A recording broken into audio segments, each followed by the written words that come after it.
You're about to hear a lot of noise about America's newest travel ban expansion. And trust me, the noise is going to be deafening. The usual chorus is already warming up. Discrimination, fearmongering, America is closing its heart, blah, blah, blah. The same script, different day, from the same people who lock their doors every night but suddenly forget what a lock is when the country tries to use one. But strip away the emotional tantrums, the headline hysteria, and the cable news theatrics. What's actually happening is simple. America is closing the doors before chaos kicks them in. The administration just announced the largest travel ban review in US history. More than 30 nations under the microscope for connections to terror financing, cartel logistics, pipelines, cyber warfare proxies, and hostile state operations. And if you hear that and think, sounds like common sense, congratulations, you're one of the few Americans left whose frontal lobe still fires. Because while the headlines scream controversy, the quiet truth is this: no nation survives without borders. Not Israel, not Japan, not Australia, and definitely not us. But hey, what do I know? I'm just someone who's actually seen what happens to countries that pretend danger doesn't exist. Before we go further, hit like if you believe national security isn't racism, it's responsibility. And drop border down below in the comments so the algorithm knows we're still on the side of the country that remembers how to stand up right without apologizing. Let's talk facts, because facts are things politicians avoid like discipline, diets, and daylight. According to the DHS data released last Friday, intelligence agencies identified patterns of forged visas, infiltration networks, and state-sponsored cyber actors operating out of dozens of nations. Some are adversaries, some are allies. Some are whatever limbo states describe a nation that smiles at you in public but funds your enemies in private. This review isn't random. It's not a dartboard. Nobody said, let's blindfold ourselves and see which country we insult today. This comes from counterintelligence briefings going back to 2023, when multiple foreign operatives used refugee pipelines, humanitarian programs, and student visas to enter the US. Yeah. Little Timmy wasn't the only one coming in for his engineering degree.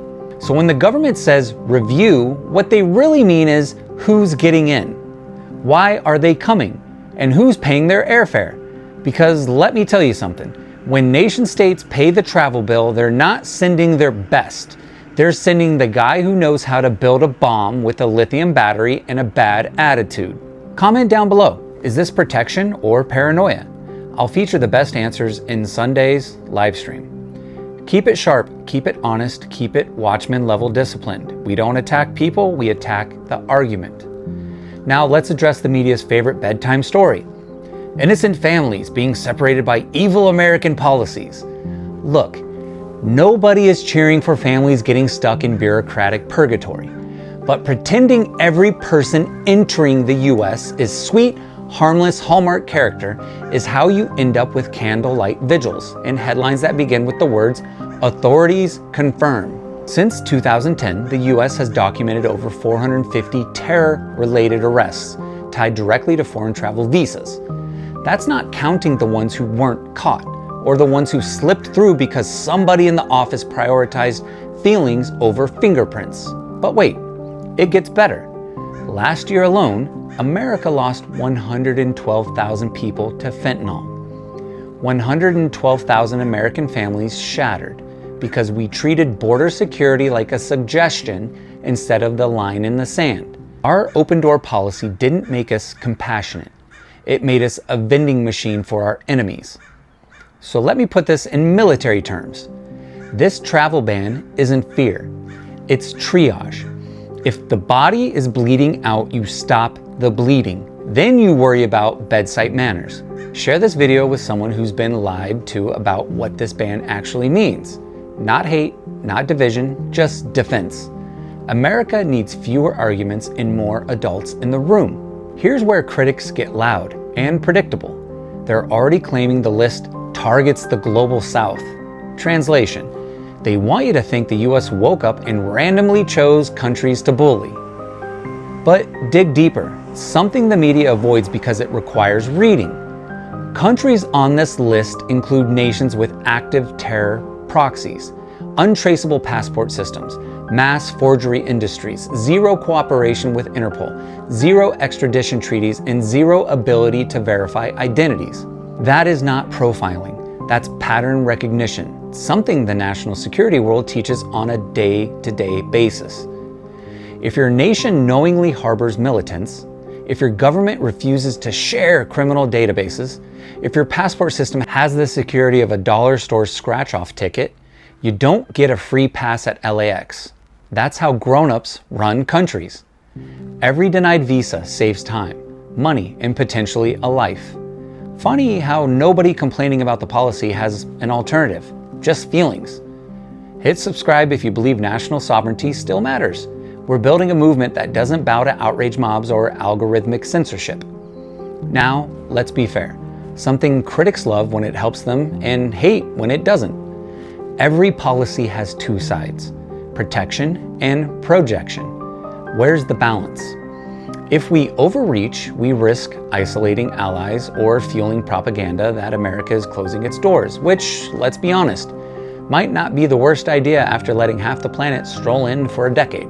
If we underreach, we repeat history, like the 2024 DC attack where a radical entered the US on a student visa that had been flagged 3 separate times, but no one acted because acting would have inconvenienced someone's political resume. That's the razor's edge national security walks. Defend too hard, you're authoritarian. Defend too soft, you're lighting candle vigils wondering why bad people do bad things. Security isn't about being liked, it's about being alive. Drop balance down in the comments below if you believe America can defend its borders and still carry itself with honor. So let's zoom out, because all of this sits inside a much bigger picture. The travel ban review isn't just about who enters the US. It's about how America defines itself going into 2026 and beyond. For decades, we outsourced vigilance, we trusted bureaucrats, broken systems, and wishful thinking. We assumed everyone entering the country had pure intentions and a Costco membership. Meanwhile, nations that actually take survival seriously vetted everybody. Israel, vets. Japan, vets. Australia, vets. Canada, vets. Only America gets shamed for it. Imagine that. The country with the biggest target on its back gets lectured for installing locks. This policy is America finally saying, if you want to step foot in this country, prove you're here to build, not burn. Because freedom isn't a universal right. It's a privilege defended by people willing to bleed for it. If you're tired of double standards, share this clip. Flood the feed with truth before the spin cycle starts. Now let's talk about the comedy of the century. The same politicians screaming that this travel ban is dangerous all live behind gated neighborhoods, armed security, private guards, and surveillance systems that make NASA look like a garage startup.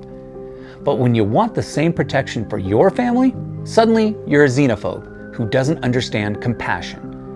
They get walls, they get guards, they get perimeter checks. You get moral lectures from people who haven't lived under the consequences of their own policies for a single day.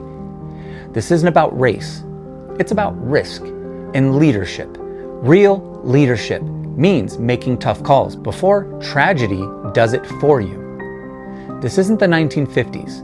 Enemies don't show up wearing uniforms and waving flags anymore. They fly in on tourist visas. They pose as students. They hide behind NGOs. They move money through crypto exchanges. That's the battlefield now. Digital, invisible, relentless. And while America argues about what's offensive, our enemies argue about strategy. Drop stand in the comments down below if you believe strength and compassion can coexist, but never at the expense of national safety. So when the headlines hit tomorrow calling this a travel ban controversy, ask yourself, who's actually being protected? The innocent traveler or the political agenda that profits from chaos and confusion? Because here's the truth. Freedom doesn't survive by accident. It survives because people defend it with vigilance, conviction, walls, wisdom, and willpower. I'm the Watchman reminding you, stay alert, stay disciplined, and never apologize for protecting what you love. Hit like, subscribe, and turn on notifications for tomorrow's full geopolitical breakdown. and share this video before it mysteriously disappears from your feed, because the truth still matters.